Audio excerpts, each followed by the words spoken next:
अस्सलाम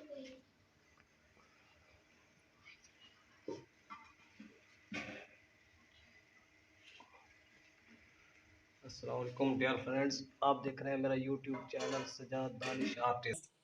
आज हम एक और मशक लिखने वाले हैं। बेहतरीन इल्म वो है जो नफा बख्श हो।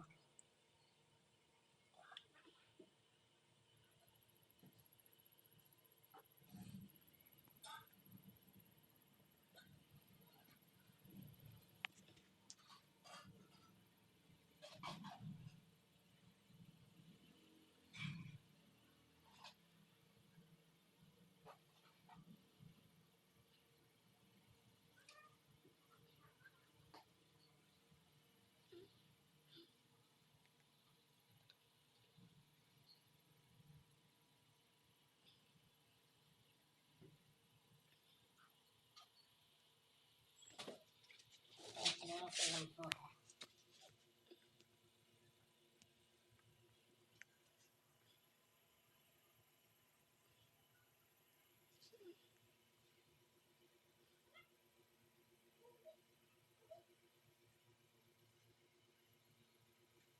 बेहतरीन इल्म वो है जो नफा बख्श हो।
फ्रेंड्स, कैसी लगी ये वीडियो? अगर अच्छी लगी है तो मेरे चैनल सजाद दानिश आर्टिस्ट को सब्सक्राइब करें, लाइक करें, आगे शेयर भी करें और साथ ही बेल आइकन को भी प्रेस कर दें, जो कि तमाम नोटिफिकेशन आपको बर वक्त मिलते रहे। शुक्रिया। मिलते हैं अगले वीडियो में। अल्लाह हाफिज़।